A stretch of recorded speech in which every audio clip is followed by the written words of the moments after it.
In a special royal news segment, we got a lot to discuss. And in our first story, we're going to talk about Mr. Prince I Don't Sweat Andrew. Now, if you're just a regular Prince Harry and Meghan supporter, this is a slap in the face. And if you're a person who still have a lot of and legitimate questions about Prince Andrew, this guy right here and his relationship with Jeffrey Epstein, you have the right to be upset as well. So, according to sources, King Charles, has agreed to let Prince Andrew stay in the Royal Lodge. For those of you who don't know, King Charles told Prince Andrew this year that he would have to leave the Royal Lodge. And I'm going to take a page out of the UK media. This mansion had 30 bedrooms. 30 bedrooms. So King Charles told him he would have to leave and he would have to move to Frogmore Cottage. And if Frogmore Cottage sounds familiar, that is the place that Meghan and Harry once called home when they were on palace grounds, which they too had to give up because the palace is petty. Now, this has been home to Prince Andrew since 2004, and this has been his home with Sarah Ferguson, and so all this year, there's been this back and forth between Prince Andrew and King Charles about staying.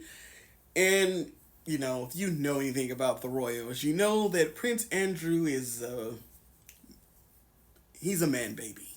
So my thing is this, and I know we're going to have those people, those deterrents that say, well, Sarah Ferguson just came out of, surgery for breast cancer.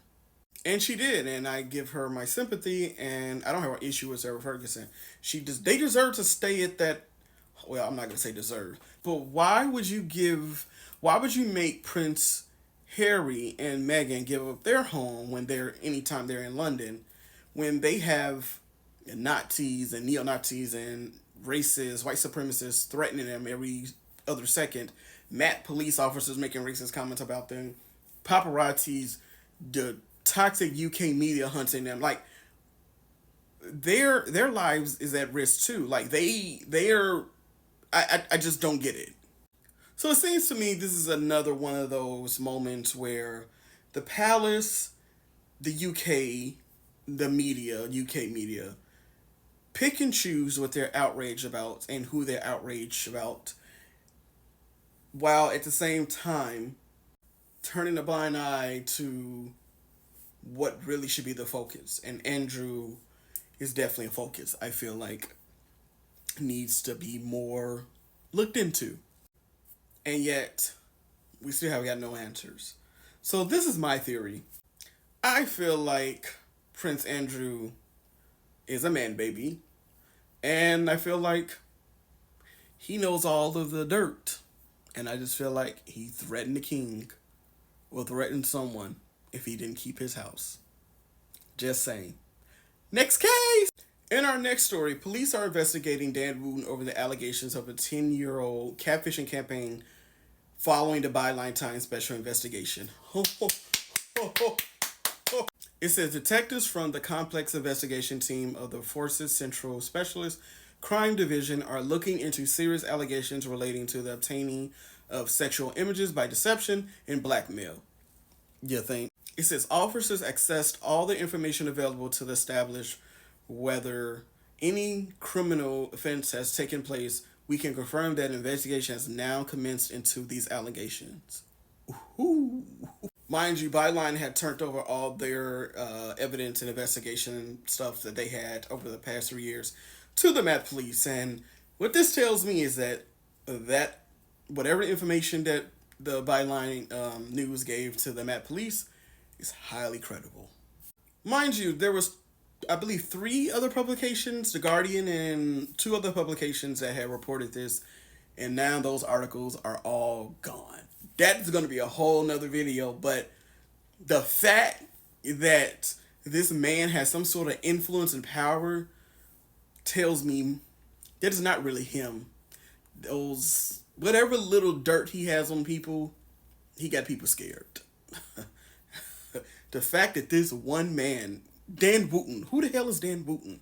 The fact this one man can have these publications. Mind you, hold up. This was the same man at the forefront of the Phyllis Schofield scandal. I mean, he was leading the charge. Now, him and his lawyers are telling, and they're always the ones talking about allowing the media having a free press and all of that. And now he's having his lawyers and he's sicking his dogs onto these media and publication companies to just remove stories that's concerning him. This is why I can't take you right wing publications and commentators seriously. Because sadly, you have a army of fools that follow you and believe your nonsense. But yet, at the end of the day, when it comes to it, you're going to play the same tactics that you criticize other people of using. And with the Dan Wooten's allegations, apparently there's even more allegations in the whole GB News circle. Lord have mercy. I said this once and I'm going to say it again. The ones who are always screaming cancel culture is bad, they're trying to get rid of us, freedom of speech, free thinking, the ones who are always screaming that nonsense are usually the ones with some dirt.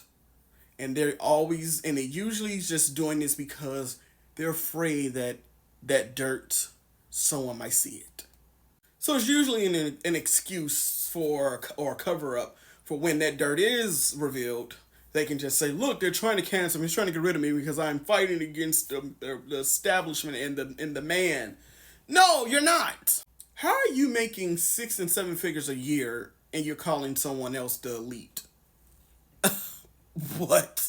In this story, it says three of the 5 men, lost previous roles in other media companies following the serious allegations, while the now suspended GB News presenter Dan Wooten advocated as a misconduct hearing for a fourth accused of persistent sexual harassment. That was a mouthful. It says the most serious allegation relates to a senior male GB News employee who left his previous role at another media organization, having been accused of raping a junior female colleague. Whew. It says the incident allegedly occurred in a hotel room following after-work drinks in 2021, following which the complainant required extensive external support and then left her job. Jesus. This is why I never got too familiar with my coworkers. Very rarely have I kept friendships outside of my previous jobs, but yeah, I won't be going for drinks with my coworkers. I won't be hanging out with my coworkers. I just don't. I had to have some boundaries. Like, we cool and stuff at work, but outside, when that clock hits time to go, it's time to go, and it's peace, shawty. But besides that, why are all these people sucky? Like, why? Why? It just makes no sense. But I have a clip, and I want to play it. Here we go. What sort of person seeks power? First of all, you've got to have a personality type which seeks power. Within that personality type and trait, there must be a really strong preponderance for various levels of deviance and psychopathy. And yet the people that I could take down, if I wanted to take down, would be so many people that they wouldn't know what to do. The establishment would be in real trouble. Dan Wooten is a slightly different ballgame because of obviously, but I just saw today that there's now 5 separate allegations against senior people at GB News for sexual impropriety. Yeah. And there are allegations made that very senior people in GB News have paid off female staff members for being highly inappropriate sexually to them. And I'm sitting there going, I'm about to get sacked for making a crap joke. Yeah. I think they're setting up all 3 of us to be sacked. Dan, if they sack Dan for what I did, I think they're in real trouble because it'll look like they're sacking him for something else, which is the other allegations that he faces. Dan is obviously frightened. You know, he was called several times by the management and told to apologise, then throw me under the bus. I said to Dan, look, you can apologise without throwing me under the bus. I speak to Dan every day. You know, I'm trying to help him sort out what comes next because it's important for him that his life isn't destroyed, even if he has committed past wrongs. We said it to Dan a lot when he was going through and is still going through, you know, he's really suffering. I say you need to go to a mirror and you need to look in the mirror and say, do not be afraid.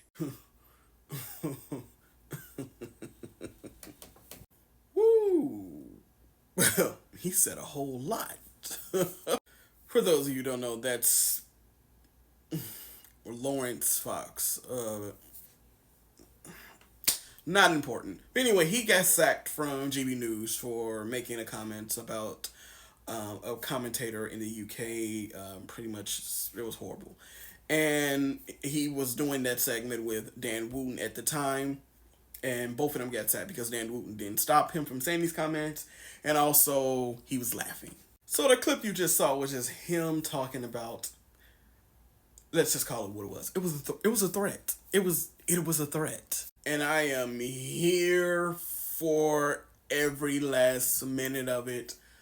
How it is going to be glorious, and just let those hoes fight. And in our main story for the day, Prince William and Kate Middleton celebrated the UK's Black History Month.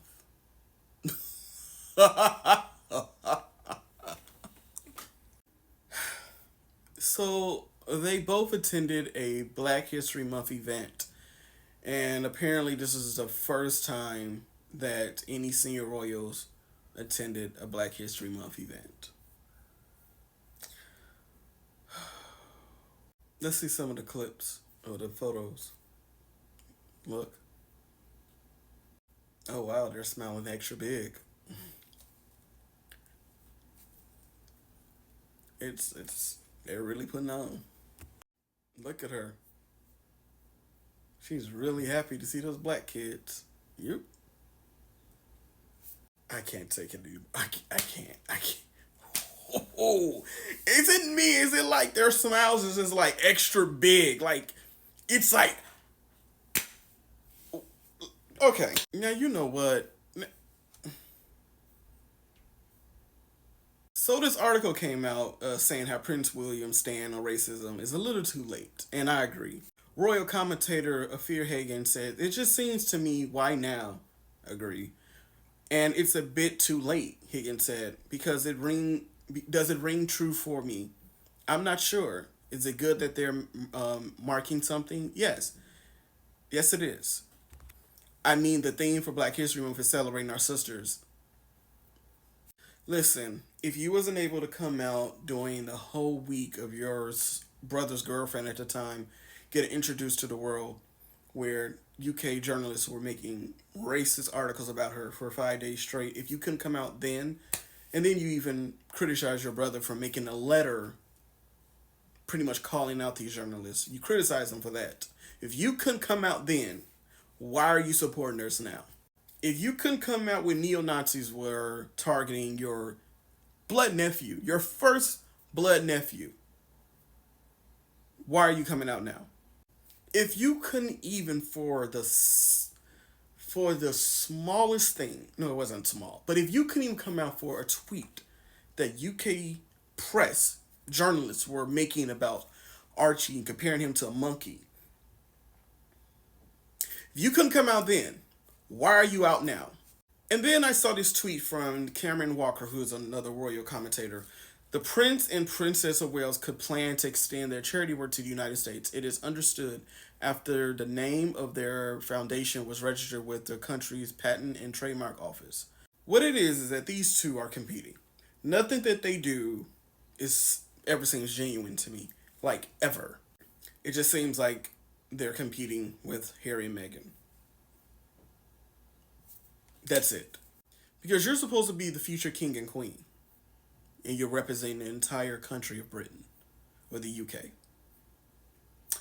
And you couldn't come out, not once, during a time when you knew there was racism going on against your sister-in-law and your niece. And you couldn't come out one time. But now you want to celebrate Black history when you never did it before?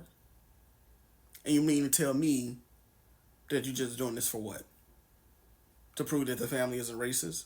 Until you can acknowledge the racism and then genuinely acknowledge that the racism that Meghan and Archie and a little bit has faced, until you can acknowledge that, you were never, and I'm saying this I'm saying this with the most full confidence in the world.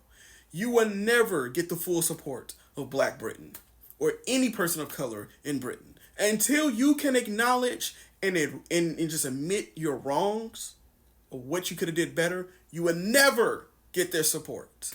And I thank you.